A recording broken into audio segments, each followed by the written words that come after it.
Hi everyone, welcome to the video. Today we're going to be talking about Patchbay. I'm going to show you how I use it right now and how important it is actually for my workflow. And it could be important for your work as well in case you're trying to connect several machines at the same time. So before I had a Patchbay, I would have to actually plug and unplug cables all the time. If I wanted to work with the 202, I would have to grab the 202, bring her closer to the MPC60, connect the cables, and then if I wanted to just work with the 404, I would have to unplug the 202, bring the 404 next to the 60, and then plug cables, unplug cables. You can never really work well with that type of workflow because, you kind of just lose the ideas as you're plugging and unplugging.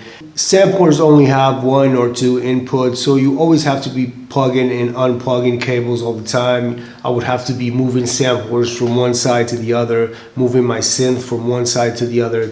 Sometimes I wouldn't do it just because it was a lot of trouble getting cables in and out. Owning a Patchbay, all those problems just go away in an instant. So with a Patchbay, what you do is that you connect all your gear to the back of the Patchbay, and then you have all of your equipment accessible from the front of the Patchbay, and you have all the inputs and outputs of all your gear straight from a Patchbay, straight from one location only. I only need to plug and unplug a cable from the Patchbay and it's done. And the main reason why I really wanted a Patchbay as well, because of my analog gear in the back, the compressor, the EQ, I was only using them on my master output, like on my mastering chain. And I never really took full advantage of them for mixing because it would be a hassle to get cables in and out of these machines. But now I can easily jump into my compressor for a kick, for a sample, for any sound. I just resample it straight into the MPC. Super easy workflow. And this might be the answer for you as well in case you're having trouble connecting everything inside the studio.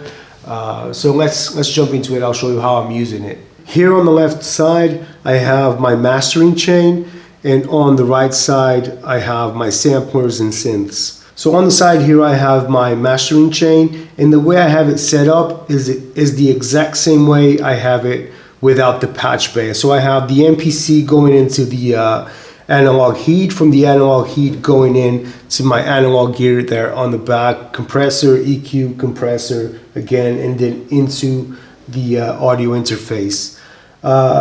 Just for the video, I actually connected the MPC straight into my audio interface, so you don't see these cables going into the Patchbay, but these two actually come from the MPC output into these two outputs here in the top. So outputs on the top, everything on the top are outputs.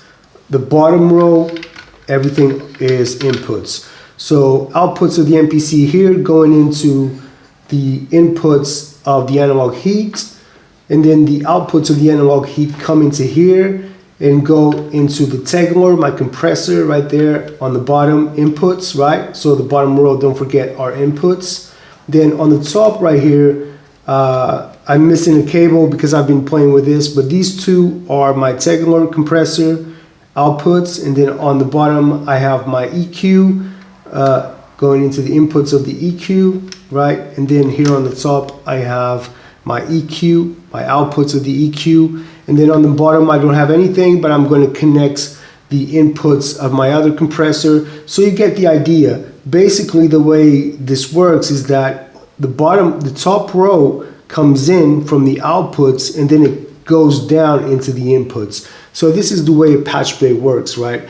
So I can show you here on the side. So this is the output of my synthesizer, the Argon 8, right? And so the output of the Argon is coming here and it's going straight into the MPC. So it just goes in and out, right? And it just flows like that. Once you connect stuff to the Patchbay, that's how it normally works. It comes in and then it goes out to the inputs, right? And that's how it always works, unless you plug something into the signal on the front and then it breaks that connection. In case you like the way you have something set up, you can do it in the back of the Patchbay. And that's how I have it set up, exactly the same way that I had before, because I like that signal path. So I did the same exact connection on the back of the Patchbay. But now the great thing about the Patchbay is that I can jump into my compressor, so I can just go straight into one of the EQs or the compressors and bring the sound into the MPC. Here I'll have output 1 and 2 from the MPC, and this is output 3 and 4. This is what I'll use for my mixing. Okay, this will be for my mastering chain. So output 1 and 2 will go into the mastering chain, and output 3 and 4 of the MPC will go into mixing. So I'll send my snares, my samples through 3 and 4, and then go wherever I want it to go, send the signal where I want it to go, and then back into the MPC, because these are the inputs of the MPC right here, right? Then I'll just have to patch cables to put it back into the MPC. This right here is the 202. This is the output of the 202. This is the input of the 202. And as I said, I'm going to connect all the rest. I don't have everything connected right now, but I'll connect all my samplers, inputs, and outputs to another patch bay on the top as well. What I'm going to be showing you is using the patch bay to help me with mixing and to jump between different samplers, different sounds, and how it is so helpful to do that. So I have my output of the Fender right here, of the Rhodes, and I can just grab that and send it to the 202 to get some filtering before I sample it into the MPC. So I'll just send it to the 202, which is this one right here. So I'll go into the 202, and from the 202 output, I'll go into the MPC. So these are the inputs of the MPC right here. I'll just grab one of these cables. I'll just go into the outputs of the 202,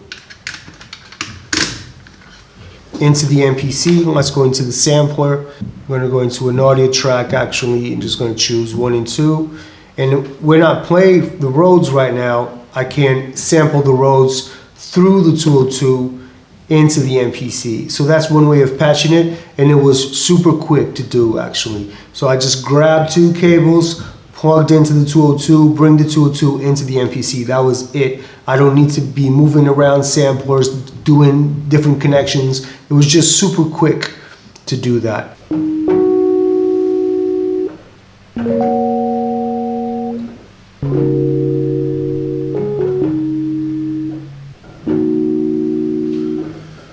Anyway, I can add effects on the MPC, or I can just have the filter here cut off a little bit of that top end. So just gonna cut that filter a little bit, or use another filter.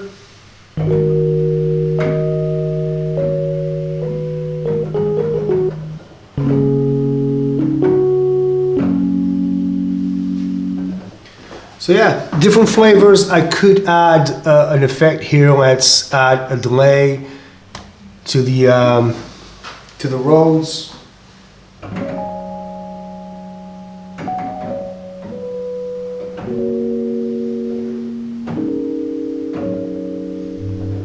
And that was super quick to do. So that's one way of using it, to record into the MPC straight away. Or you could just use this patch bay to mix as well. So what I'll do now, I have a beat going. Let me actually stop here the input.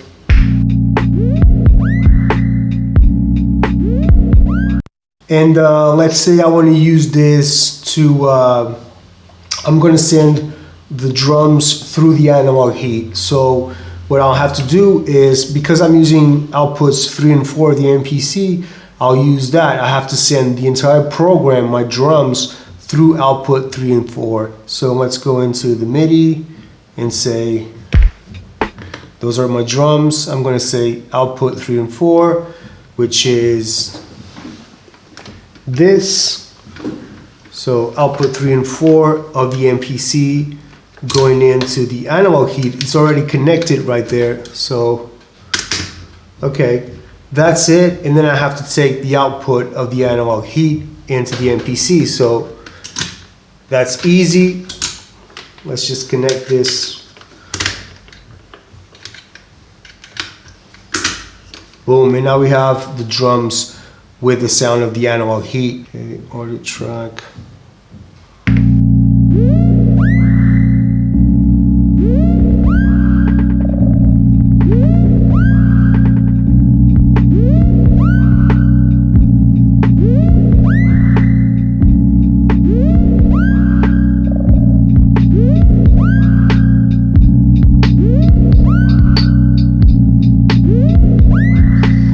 So whatever I want to do right now, that's it. The sound is going through the analog heat, and I can just add the effect. I can add the filter, the saturation, whatever I want to do with the analog heat. I can do that and then sample it back in. If I just want to sample a snare, I can go into the program and say I want to send just that snare, just that pad through output 3 and 4 into the analog heat and then sample it back into the MPC. There's just one con that it's really, it's the hardest thing about this, is that you're going to be spending a lot of money when it comes to cables. So Patchbays, they're cheap, they're relatively cheap. They're like 60 euros, 70, 100, something like that. They're not really hard to get.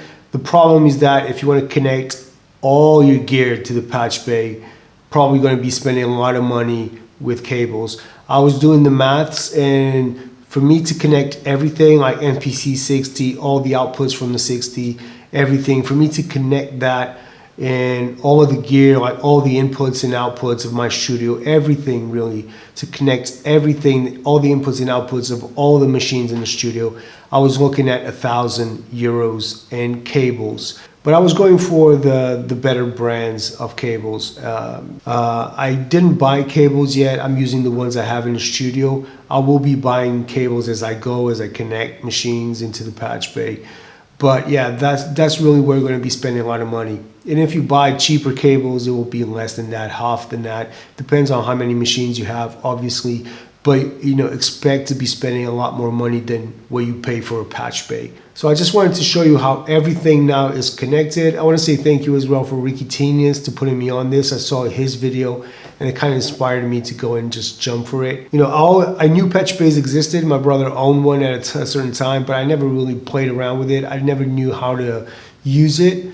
But especially now that I have more samplers in the studio and I have more synths and stuff like that, I really want to connect everything. And you can connect like your turntables to it. You can connect a DVD, you can connect a television if you want to sample from the television. You can connect whatever you want to a Patchbay and just take that patch and put it onto the MPC to sample it into the MPC-X, into the 404, into the 60.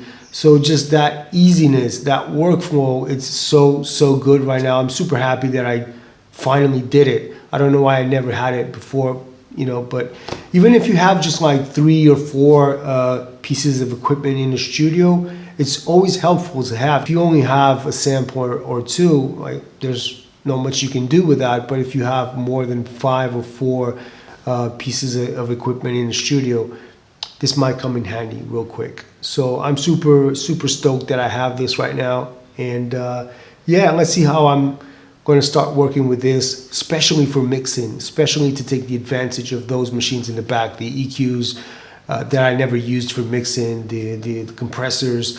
I never used the analog heat for mixing as much. Now it's just patch away. Everything's a patch away. It's super quick. It's going to be super fun to use this way. So I just wanted to show you that. I know some of you struggle with connections as well, like I did. This might be a great solution for you guys to have in the studio. So that's it. Thank you so much for watching the videos, and I'll see you on the next one. Take care. Peace.